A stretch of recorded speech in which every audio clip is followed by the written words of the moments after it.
भुखी सुखी खाए के, ठंडा पानी पियो, फरीदा देख पराई चौपड़ी, ना तरसाई जियो। दूसरे दा धन, दूसरे दा पदार्थ, दूसरे दा रंग रूप वेख के अक्सर मनुख प्रभावित होता है और मन विच तृष्णा पैदा होती है, मन दे साड़े भी पैदा होंगे, जैलसी भी पैदा होती है, जलन भी पैदा होती है। इस दे कोल इतना है, मेरे कोल नहीं है। तो बाबा फरीद इत्थे समझा रहे ने, हकीकत है कि मनुख कई दफा खूह तो पानी भरदे होया सोच लेंदा नहीं दरिया तो पानी भरीए, क्योंकि खूह दे च पानी थोड़ा है, दरिया दे च पानी बहुत वड्डा है, बहुत सारा है।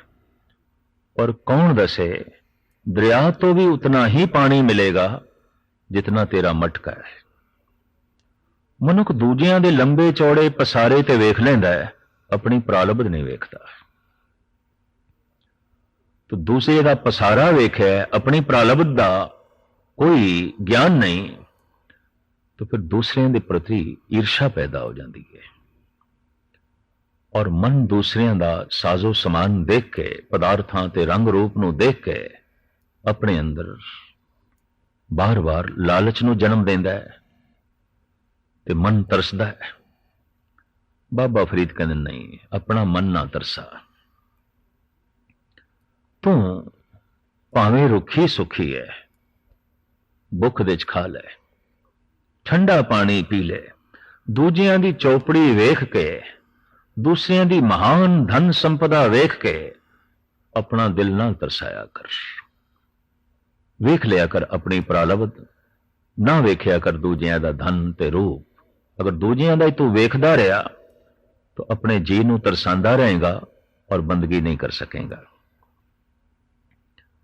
अज ना सुती कंत स्यों, अंग मुड़े मुड़ जाए, जाए पुछो सुहागणी, जाए पुछो दोहागणी, तुम क्यों रैण विहाए। बड़ा सुंदर उदाहरण दिता है। एक दिन किधरे बाबा फरीद नमाज नहीं पढ़ सके, शाम दी बंदगी नहीं कर सके। एक समय भुला बैठे, रात नूं सौण लगे, नींद नहीं पैंदी, पश्चाताप, ईशा दी नमाज क्यों नहीं पढ़ी, मैं नमाज क्यों भुला दी, मैं एक वक्त अजाई क्यों गवा छड़िया। तो उदाहरण देंदे ने, एक रात पति दा मिलाप नसीब नहीं होया, अज ना सुती कंत सों, आज ही कंत कोल सोना नसीब नहीं होया। अंग मुड़े मुड़ जाए, बार बार करवटां बदल रहे हैं, नींद नहीं आ रही, पश्चाताप दा बोझ दिल दिमाग ते पिया। जाए पुछो डोहागणी, तुम क्यों रहन विहाए। पुछो उन्हां डोहागणियां कोलो जिन्होंने कदी नमाज नहीं पढ़ी, कदी खुदा नूं याद नहीं किया, कदी कंत दे नाल जो है सोना नसीब नहीं होया। इन्हां दी रात किवें बतीत होंदी है, इन्हां दा जीवन किस तरह बतीत होंदा है, इन्हां दी जिंदगी किस तरह लंघदी है। मैनू ते एक रात दा मिलाप नहीं होया ते तड़पना है, करवटां दा बदलना है। ते जिन्हां नूं कदी नसीब नहीं होया वो किवें अपनी जिंदगी कट रही ने, वो किवें जीवन बतीत कर रही ने। बंदगी तो हीना जो जीवन बतीत कर रहा है, बाबा फरीद हैरान होकर कहते ने, किस तरह वो जिंदगी बतीत कर रहा है और किवें उसकी जिंदगी जो है लंघ सकती है। आप हैरानगी नाल इस तरह की पुछ कर रहे हैं। साहुरे ढोई ना लहे, पइए नाई थां, पिरवातड़ी ना पुछई, धन सुहागण नाम। सौरे घर दे थां कोई नहीं ते पेके च भी कोई नहीं। भाव लोक तो एक दिन टुर जाना है, पर लोक दा वसेबा नसीब नहीं होया। परमात्मा नाल बनी नहीं और पदार्थां नालों एक दिन टूट जाना है। निरंकार नाल बनी नहीं और संसार का एक दिन विछोड़ा हो जाना है। भाव सौरे घर दे थां कोई नहीं, पेके घर दे भी थां कोई नहीं। पति ने कदी पुछया तक नहीं तू कौन है। धन सुहागण ना, कैसा तू फकीर है, कैसा तू भगत है। परमात्मा दे घर तेरा वसेबा हो नहीं सकिया ते संसार दे तेरा वसेबा हो नहीं सकेगा। परमात्मा नाल तेरी सांझ बनी नहीं, कैसा तू भगत है, कैसा तू दरवेश है, ये फकीरी कैसी। आप इसते हैरानगी प्रकट कर रहे हैं। इस श्लोक का कोई भाव गलत ना ले लवे तो अगे चल के साहिब श्री गुरु नानक देव जी महाराज का पावन श्लोक है। आप कहते ने, साहुरे पइए कंत की, कंत अगम अथाओ, नानक सो सुहागणी, जो भावे बेपरवाह। सौरा घर, पेका घर जो कंत दी बनी हुई है। केड़े कंत दी? जो अगम है, अथाह है, इंद्रियां दी पहुंच तो परे है, बड़ा गहरा है।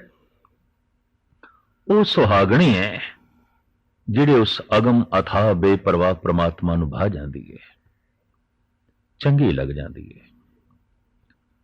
मनुख दे वस दी की गल, कोशिश करदा है मनुख प्रभु नूं प्यारा हो जावां, कोशिश करदा है मनुख लोक सवर जाए। लोक दे थां कोई नहीं, पर लोक सवरिया कोई नहीं, परमात्मा नाल सांझ नहीं बनी। तो धन गुरु नानक देव जी महाराज कहते ने, वो परमात्मा अगम है, अथाह है, बेपरवाह है। इते जिहड़ी उसनूं भा जाए बस ओही सुहागणी है, जो नहीं भाई ओही ढवागणी है। ये फैसला परमात्मा ते है, ये फैसला फकीर ते नहीं है, ये फैसला अकाल पुरख ते है, ये फैसला भगत ते नहीं है। दरअसल कहते यही रहे ने बाबा फरीद भी, पर अर्थ करन लगिया भुलेखा ना पै जाए। धन गुरु नानक देव जी महाराज इसनूं बड़े सोहणे ढंग नाल खोलदे ने। बाबा फरीद अगां इसनूं इंज बयान करदे ने, नाती धोती संबई, सुती आए नचिंदे, फरीदा रही सो बेड़ी हिंग दी, गई कथोरी गंदे। इशनान भी कर लिया, सुंदर बस्तर भी पहन ले, हार श्रृंगार भी कर लिया, कस्तूरी दी सुगंध भी ला लई, सब कुछ हार श्रृंगार सोना करके फिर सौ गई, गहरी नींद सौ गई। तो संबंध जोड़न लई ते जागृति चाहिए, ये तो सौ गई। तो फिर की होया? वो सुगंध भी उड़ गई, कपड़ियां च भी सलोटा पै गईयां, श्रृंगार भी बेढंगा हो गया और रात एवें लंघ गई। कर्मकांड मनुख ने सारा कीता, सारा कर्मकांड कीता, तीर्थां दा रटन कीता, वर्त रखे, देवी देवतियां नूं मनाया, दूसरे पासे जाइए रोजे रखे, हज कीता, पूरी शरह के मुताबिक अपनी जीवनी बतीत की, अपनी जिंदगी बतीत की थी, लेकिन रहे अचेत सुचेत नहीं हो सके। परमात्मा का कोई ज्ञान नहीं मिल सकिया ते ना ही उसका कोई चिंतन किया। सिर्फ उपरोक्त कर्मकांड दे च, सिर्फ बेरूनी कर्मकांड दे च अपनी जिंदगी बतीत के कर दी। तो एक दिन की आउंदा है, कर्मकांड करदियां करदियां मनुख कर्मकांड तो ते उकता जाता है और उस परमात्मा की प्राप्ति तो वांझा रह जाता है। भाव श्रृंगार है परमात्मा दे मिलाप लई, श्रृंगार सिर्फ श्रृंगार लई नहीं है। कर्मकांड है परमात्मा तक पहुंचने वास्ते, कर्मकांड कोई पहुंच नहीं है। शरह है खुदा तक पहुंचाने लई, शरह अपने आप दे खुदा तो बिना कुछ भी नहीं। खुदा नाल जोड़ दईए तो शरह महान है। दरअसल बाबा फरीद इस पावन श्लोक के राही ए जगत नूं संदेश दे रहे ने।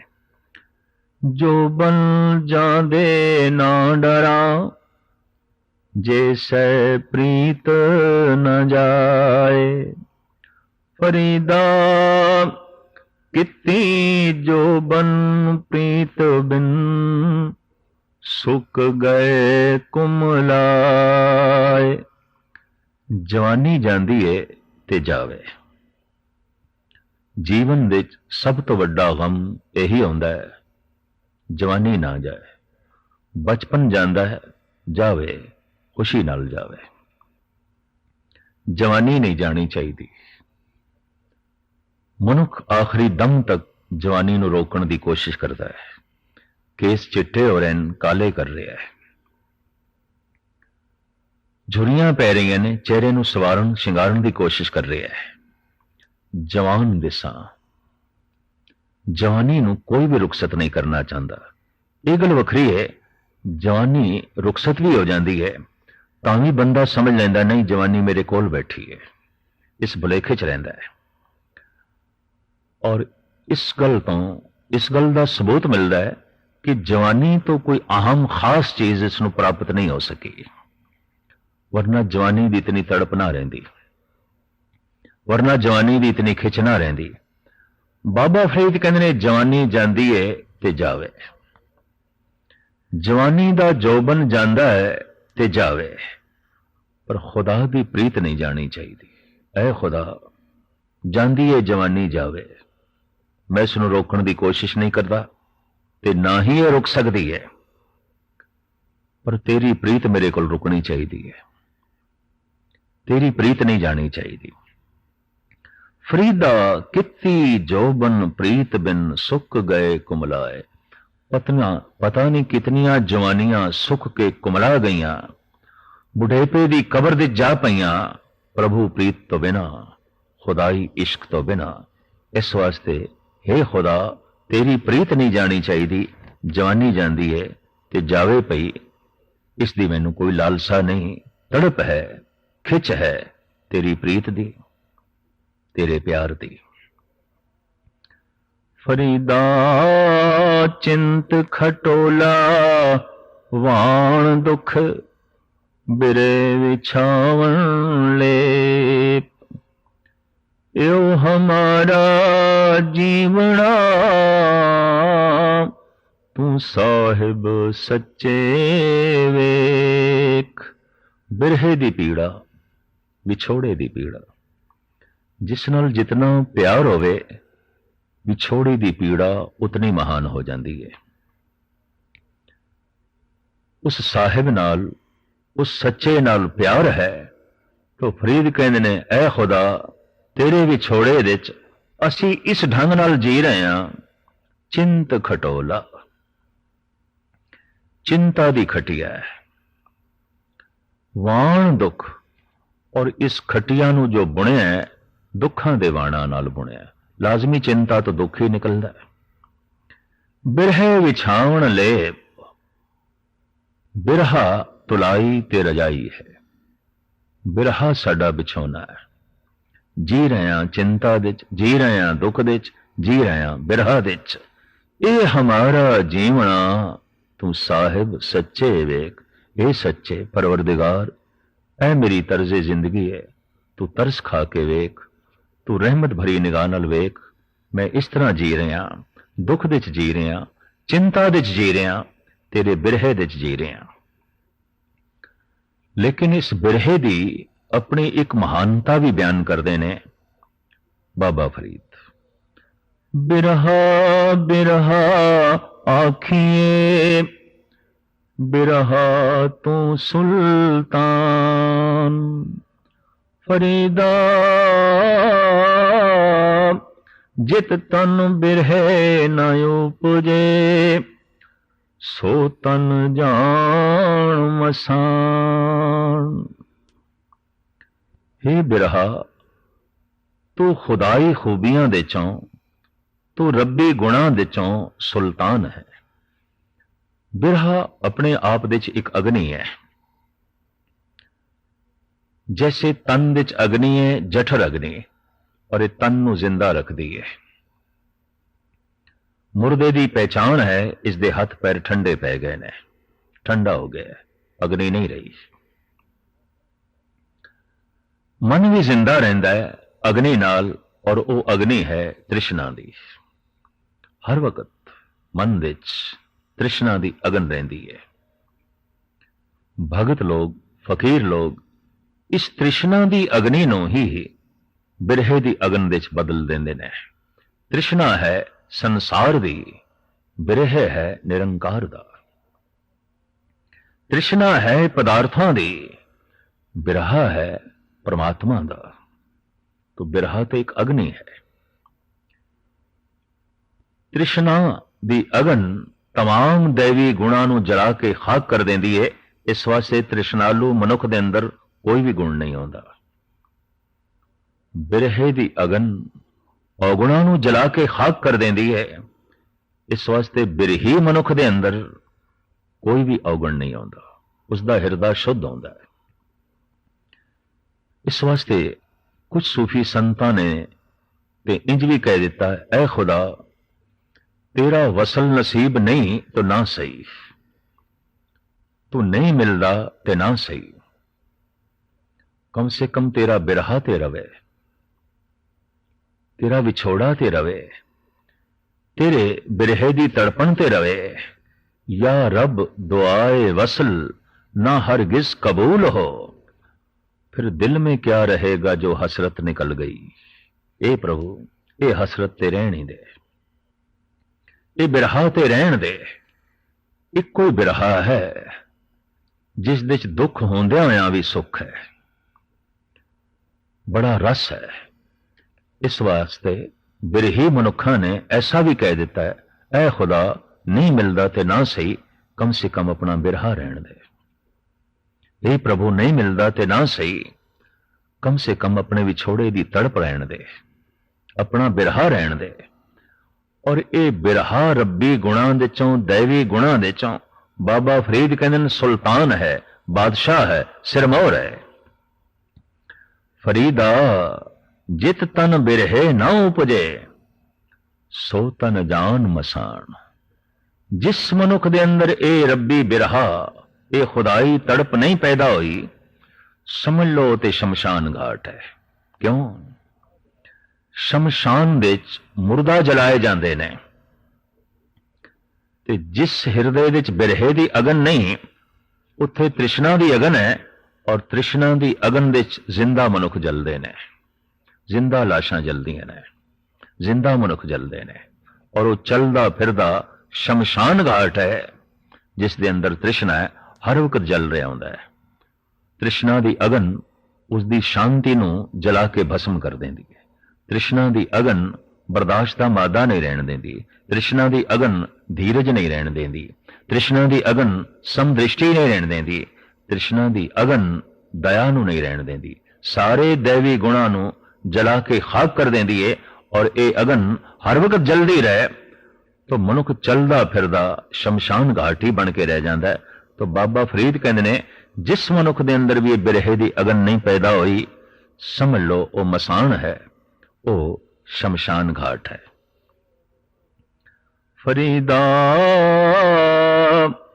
ए विस गंदला धरिया खंडे लिवाड़, एक राह दे रह गए, एक राह दी गए उजाड़। विकारां दी ਇਹ खेती ਜ਼ਹਿਰ ਭਰੀਆਂ ਗੰਦਲਾਂ ਨੇ,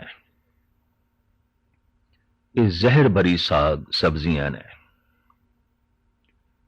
ਵਿਕਾਰਾਂ ਦੀਆਂ ਇਹ ਗੰਦਲਾਂ, ਵਾਸ਼ਨਾਵਾਂ ਦੀਆਂ ਇਹ ਗੰਦਲਾਂ ਟੀਕਾਕਾਰਾਂ ਨੇ, ਵਿਦਵਾਨਾਂ ਨੇ, ਪ੍ਰਾਚੀਨ ਟਕਸਾਲੀਆਂ ਨੇ ਇੰਜ ਵੀ ਅਰਥ ਕੀਤੇ ਨੇ। ਇਹ ਇਸਤਰੀਆਂ ਜ਼ਹਿਰ ਭਰੀਆਂ ਗੰਦਲਾਂ ਨੇ, ਇੱਕ ਰਾਹ ਦੇ ਰਹਿ ਗਏ ਨੇ, ਇੱਕ ਰਾਹ ਦੀ ਉਜਾੜ ਕਰਕੇ ਚਲੇ ਗਏ ਨੇ।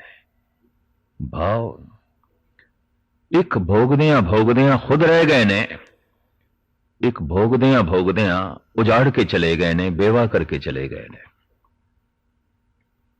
खेती उजाड़ के चले गए ने। पर ये दूसरे अर्थ ही किसी हद तक मन नूं अपील करते ने।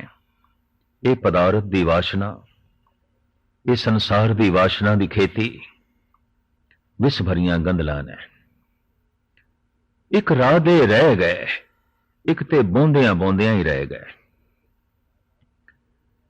एक ते पदार्थां नूं भोगदियां भोगदियां ही रह गए। जैसे भरतरी कहंदे ने, मैं नहीं भोगया पदार्थां नूं, पदार्थां ने मैनू भोग लिया। खत्म नहीं होए पदार्थ, मैं खत्म हो गया। तो ठीक कह रहे ने बाबा फरीद। एक राह दे रह गए, एक भोगदियां भोगदियां रह गए, एक भोग के चले गए, फसल सुन्नी छड़ गए, पदार्थ छोड़ गए, मकान खड़ा है, तियां पुत्र मौजूद ने, धन संपदा मौजूद है, सारा रंग रूप मौजूद है, आप नहीं रहे, रुखसत हो गए, चले गए। बाबा फरीद एक एक श्लोक दे राही अमृतमयी सौगात मनुखता दी झोली दे जो है पा रहे ने। सुचेत करन लई अगले श्लोक दे कहंदे ने, फरीदा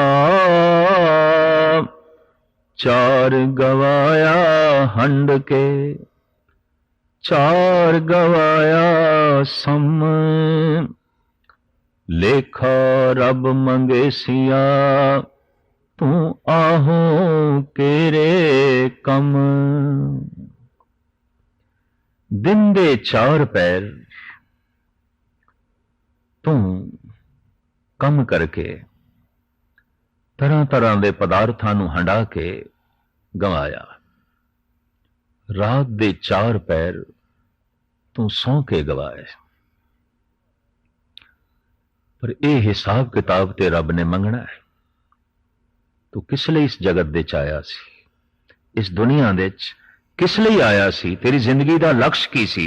सिर्फ सोना, सिर्फ पदार्थां दा भोगना नहीं। तेरी जिंदगी का लक्ष्य ते खुदा सी, तेरी मंजिल ते खुदा सी। पर तू ते जिंदगी गवा छड़ी, सौ के हंडा के, खा के ते सौ के, भोग के ते सौ के।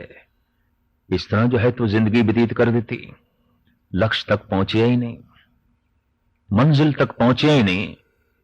रास्ता चाहे कितना सुखैन होवे, रास्ता चाहे कितना सुंदर होवे, पर रस्ते विच आराम किथे, रस्ते विच विश्राम किथे? आराम विश्राम ते घर विच ही हो सकता है, रस्ते विच नहीं। सौ जाना, खा लेना, भोग लेना, सो लेना, ये ते रस्ता है। ठीक है, लोड़ है रस्ते दी, पर कोई रस्ते नूं घर बना लवे, रस्ते नूं ही लक्ष्य समझ लवे, राह नूं ही मंजिल समझ लवे, वो ते भुले होया है, वो ते भुलेखे दे च है। तो बाबा फरीद सुचेत कर रहे ने, सुता है, खादा पीता है, ठीक है, पर तेरी जिंदगी का लक्ष्य ते खुदा होना चाहिए। पर तू ते अपनी जिंदगी का लक्ष्य ही यही कुछ बना दिता है। भाई साहब, भाई नंदलाल कहते ने, बंदा पैदा शुद्ध बराए बंदगी। ऐ बंदे, तू बंदगी लई है, सब कुछ तेरे लिए है, तू बंदगी लई है। इसनू जनाब हाफिज इंज बयान करते ने, ईरान दे सूफी संत हाफिज, खुरदन बराए जीसतन व जिक्र करदन अस्त। खाना पीना इस वास्ते है कि तू जिंदा रवें, और जिंदगी इस वास्ते है कि तू जिक्र इलाही करें। श्री कबीर भी कहते ने, दो सिर मांगो चूना पाए गयो संगलूना, अध सिर मांगो दाले मुको दोनों वक्त जिवाले, खाट मांगो चौपाई सिरहाना और तुलाई, ऊपर को मांगो खीदा तेरी भगत करे जन थीदा, मैं ना ही कीता लब्बो, हे ईश्वर मैं लोभ नहीं कीता, एक नाम तेरा मैं फब्बो, मैनू फबदा है तेरा नाम, मैनू रस मिलदा है तेरे नाम दे चों, पर तेरे नाम दे चों मैं रस मान सकां जिंदगी चाहिदी है, और जिंदगी तां रहिंदी है सारे पदार्थ होवन। पदार्थ मंगदा मैं जिंदगी लई, और जिंदगी मंगदा तेरी बंदगी लई। तो बाबा फरीद कहते ने, जिंदगी दा लक्ष्य खा लेना सो लेना भोग लेना सो लेना ये नहीं है। जिंदगी दा लक्ष्य है खुदा, जीवन दी मंजिल है खुदा। वो तू सुचेत होके अपने मंजिल दी तरफ जो है चल। बाबा फरीद अपना एक होर अनुभव मनुखता दे सामने रखते हैं। फरीदा दर दरवाजे जाए के क्यों डिठो घड़ियाल, इने दोसा मारिए हम दोसा दा क्या हाल। पुराने जमाने च हर थाने विच एक घड़ियाल होंदा सी, उसनू वजांदे सन। दिन दा हुण पहला पैर होया, 2 वज गए, दूजा पैर होया, 3 वज गए, तीजा पैर होया, 4 वजा दे ते रात दिन दा चौथा पैर होया। दिन ते रात दे 8 पैर 4-4 करके और 60 घड़ियां। तो अद्धी रात नू बकायदा 60 दफा वजाया जांदा सी, ताकि पता चल जाए हुण अद्धी रात हो गई है, 60 घड़ियां बतीत हो गई हैं। फरीद कहते ने कि मैं ये थाने दे दरवाजे ते जाके घड़ियाल क्यों देख लिया। पुराना जमाना, इस विचारे का कोई दोष नहीं, और इनू मारिया जा रहा है। हथौड़ा लेके जब उसनू वजांदे ने तो आप कहते हैं इसका तो कोई दोष नहीं। और गजब दी गल है, घड़िए घड़िए मारिए पहरी लह सजाए, सो हेड़ा घड़ियाल ज्यों दुखी रहन विहाए। हर पैर तो बाहर मारिया जाता है, हर घड़ी दे इसनू मार पैंदी है। इसी तरह ये मेरा जीव है, हर वक्त विकारां दी मार पैंदी है, हर वक्त वासनावां दी मार पैंदी है, हर वक्त दुखां दी मार पैंदी है। किस तरह जिंदगी दी रात बतीत करिए। ये तो निर्दोष है, मारिया जा रहा है, पर मेरे वर्गे दोषी दा की हाल। कितनी मार पैनी है, कितनी मार पैनी है। फरीद समझा रहे ने, इस घड़ियाल दी तरह मार तो बचन लई तो खुदा दा चिंतन कर, अकाल पुरख दा जो है चिंतन कर। बाबा फरीद दा ये अमर कलाम, फरीद दे श्लोक अगम अगाध वाणी गुरु ग्रंथ साहिब जी महाराज विच मौजूद ने। इस सूफी फकीर सिरमौर संत ने देश का बहुत वड्डा भ्रमण किया, थां थां ते रब्बी कलाम लोगों के कन्नां विच पहुंचाए। इबादत नाल लोगों दीयां झोलियां भरियां। आप दे नाम देते पंजाब दे शहर है फरीदकोट, आप दे नाम देते शहर है फरीदाबाद,